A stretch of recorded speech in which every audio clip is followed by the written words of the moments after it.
Beralih ke informasi lain, pemirsa, aksi jambret ponsel menjadi kejahatan jalanan semakin marak meresahkan warga. Ya, seperti di Kebayoran Baru, Jakarta Selatan, pemirsa, ponsel seorang wanita tamu hotel dirampas saat digunakan di pinggir jalan oleh dua pelaku berboncengan motor. Seorang wanita tamu sebuah hotel terekam CCTV saat berjalan kaki seorang diri di Jalan Senayan Bawah, Rawa Barat, Kebayoran Baru, Jakarta Selatan. Pelaku yang berboncengan motor juga sempat mendahului korban lalu berbalik arah hingga melakukan perampasan ponsel. Korban yang terkejut spontan berteriak dan berlari mengejar pemotor yang berusaha melarikan diri. Sontak teriakannya mengundang warga lain dan ikut mengejar pelaku. Naas, pelaku segera memacu kendaraannya lalu melarikan diri melalui jalan Rengas menuju Jalan Walter Monginsidi, Kebayoran Baru, Jakarta Selatan.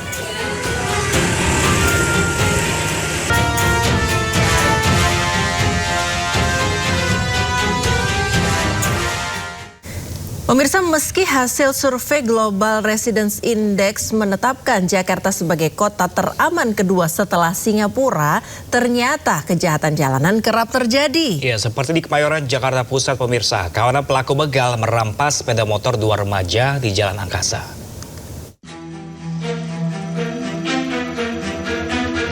Dua remaja yang tengah beristirahat di warung kelontong ini tiba-tiba didatangi kawanan begal di Jalan Angkasa, Kemayoran, Jakarta Pusat. Seorang pelaku lalu mengeluarkan senjata tajam dan melakukan pengancaman. Panik, kedua remaja seketika kabur menyelamatkan diri. Namun saat pelaku mencoba membawa kabur motor korban, ternyata kuncinya sudah dibawa korban saat kabur. Usaha pembegalan yang terekam CCTV ini pun viral. Warga mengaku aksi pembegalan makin marak terutama saat malam hari. Padahal sebuah survei dari Global Residence Index menetapkan Jakarta sebagai kota teraman kedua di ASEAN dengan skor 0,72 di bawah Singapura yang menduduki peringkat pertama. Namun pada kenyataannya aksi kejahatan jalanan justru kian marak terjadi. Sementara di kawasan Pondok Kopi Duren Sawit, Jakarta Timur, CCTV merekam dua pelaku curanmor membawa motor dengan cara didorong. Kedua pelaku diduga sudah mengincar motor yang terparkir di luar. Agar usahanya tidak diketahui korban, motor sengaja didorong hingga agak jauh. Pemilik motor baru mengetahui kendaraannya dicuri pada pagi hari dan segera melapor ke Polsek Duren Sawit. Dari Jakarta, tim Liputan iNews melaporkan. Pemirsa, mobil sport mewah menyeruduk truk yang mengalami kecelakaan tunggal di Pontianak, Kalimantan Barat. Ya, kecelakaan anomali ini kontan jadi perhatian warga. Rokok. Bapak tuh.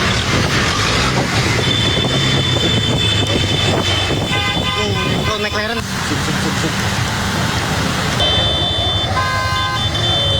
Kamera amatir warganet merekam detik-detik terjadinya kecelakaan lalu lintas di Jalan Wahidin Sudirohusodo, Pontianak, Kalimantan Barat. Sebuah mobil sport berwarna hijau sedang berjalan santai beriringan dengan sebuah truk box. Tak dinyana, truk tiba-tiba menabrak sesuatu di depannya. Pengemudi mobil sport yang tidak mengantisipasi kaget tiba-tiba kap mesinnya sudah menyundul bagian belakang truk. Belum diketahui apakah ada korban serta besarnya kerugian dalam kecelakaan ini.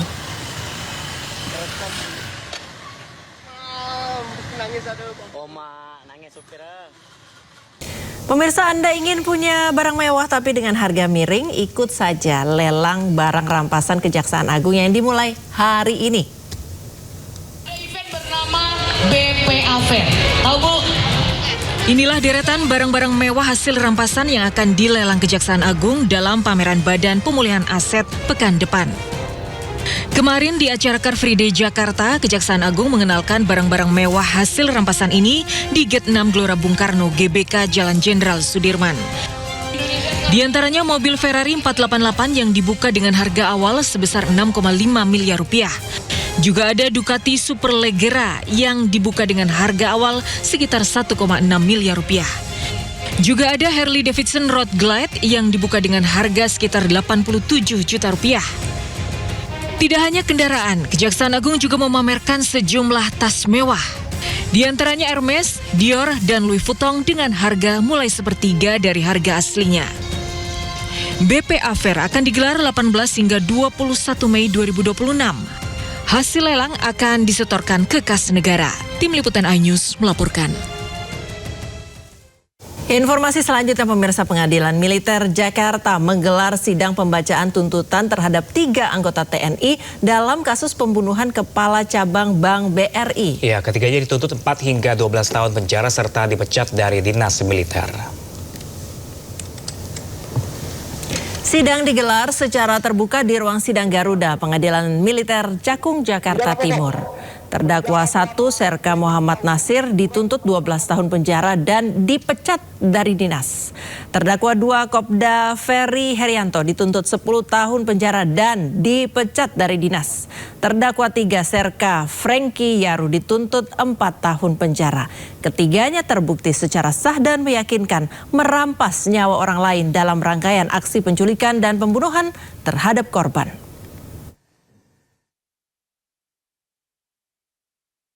Agar para terdakwa dijatuhi pidana sebagai berikut.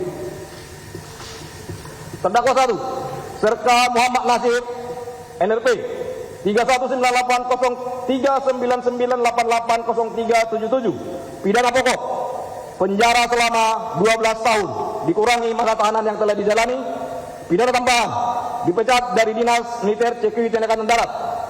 Terdakwa 2, Kopda Ferry Herianto, NRP 31120833700593, pidana pokok, penjara selama 10 tahun, dikurangi masa tahanan yang telah dijalani, pidana tambahan, dipecat dari Dinas Militer CQ TNI Angkatan Darat. Terdakwa 3, Serka Franky Yaru, NRP 21120184820192, pidana penjara selama 4 tahun. Nilai tukar rupiah terhadap dolar Amerika melemah, tembus Rp17.000. DPR panggil Bank Indonesia. Ya, BI optimis nilai tukar rupiah akan kembali stabil di bulan Juli 2026.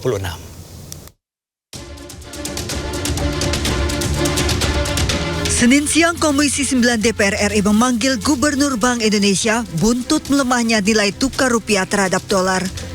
Bahkan pada Senin pukul 12 siang dikutip dari Bloomberg, nilai tukar rupiah tembus Rp17.700 per dolar Amerika.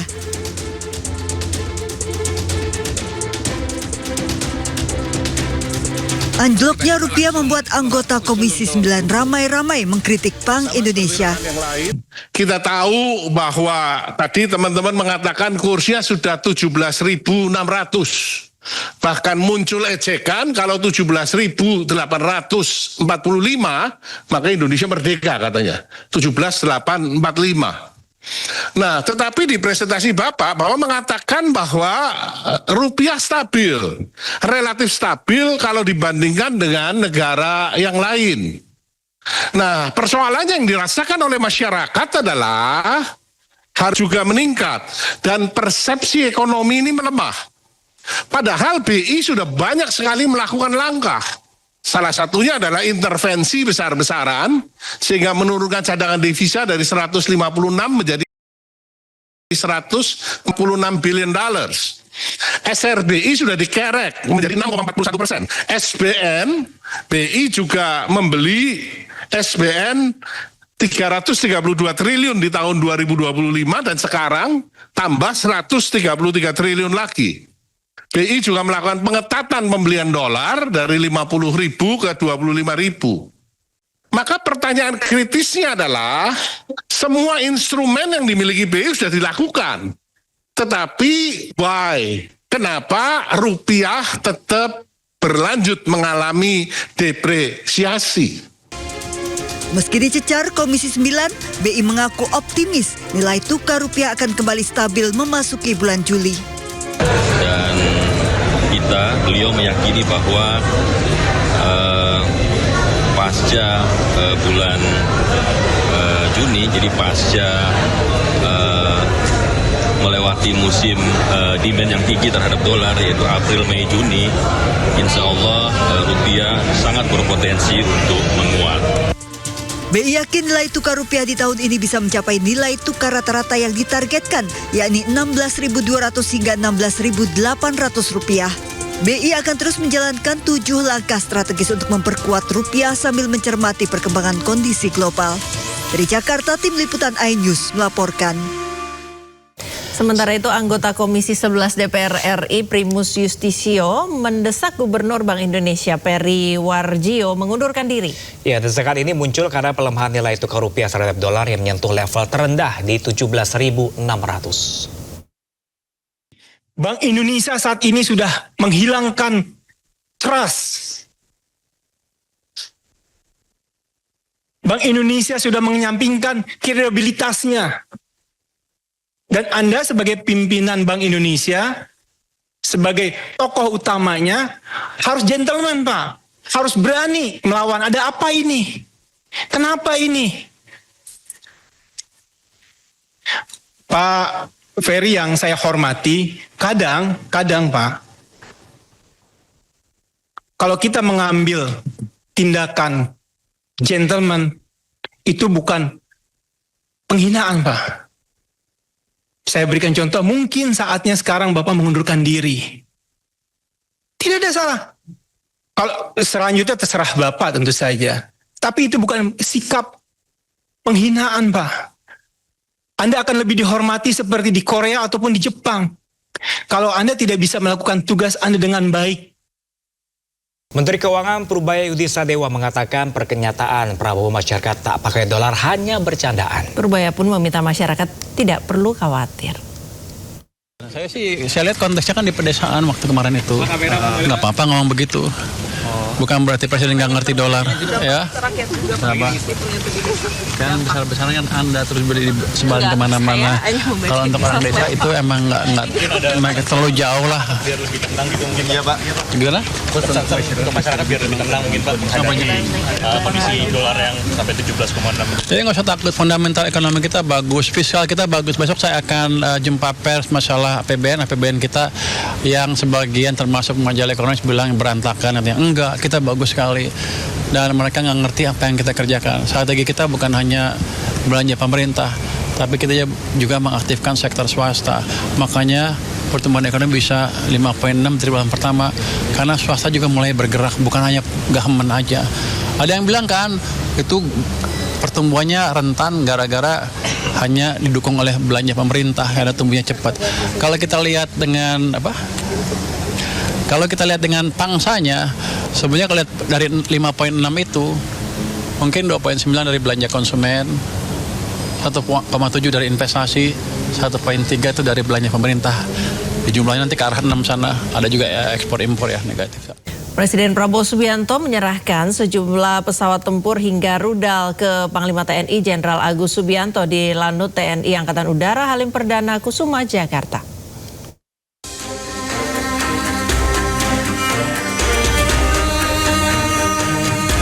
Setibanya di Lanut TNI Angkatan Udara Halim Perdana Kusuma, Jakarta, Presiden Prabowo Subianto langsung menuju pesawat untuk melepaskan tirai dan penyiraman air dari dalam kendi di bagian depan pesawat Senin siang.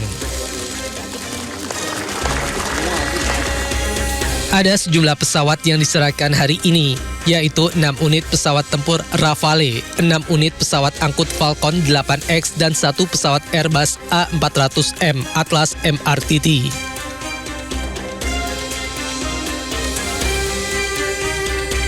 Selain itu, Presiden juga menyerahkan radar ground control intercept serta persenjataan modern berupa 6 smart weapon Hammer dan rudal Meteor pada Panglima TNI. Presiden Prabowo menjelaskan penambahan alutsista bagi Angkatan Udara merupakan upaya penambahan kekuatan dalam meningkatkan pertahanan Indonesia. Kita menerima 6 pesawat tempur ya, Rafale, dan pesawat angkut Falcon, pesawat angkut VIP, dan A400. Ada radar juga. Jadi saudara, ini hanya saya kira salah satu tonggak penambahan kekuatan. Kita harus terus tingkatkan kekuatan pertahanan kita sebagai penangkal ya, sebagai deterrent. Kita tidak punya kepentingan selain untuk menjaga wilayah kita sendiri. Tapi kita lihat kondisi dunia geopolitik penuh dengan ketidakpastian, dan kita tahu bahwa pertahanan syarat utama untuk stabilitas, jaminan bahwa kita bisa berdaulat. Saya kira itu intinya ya. Dalam waktu yang akan datang terus akan kita bangun kekuatan kita. Kita ingin mengamankan wilayah udara, wilayah laut, dan tentunya wilayah daratan kita. Hal ini menjadi tanda simbolis pengukuhan sejumlah alutsista yang diserahkan sebagai bagian dari kekuatan udara strategis Indonesia. Dari Jakarta, Aya Nufus, Novandwi, iNews melaporkan.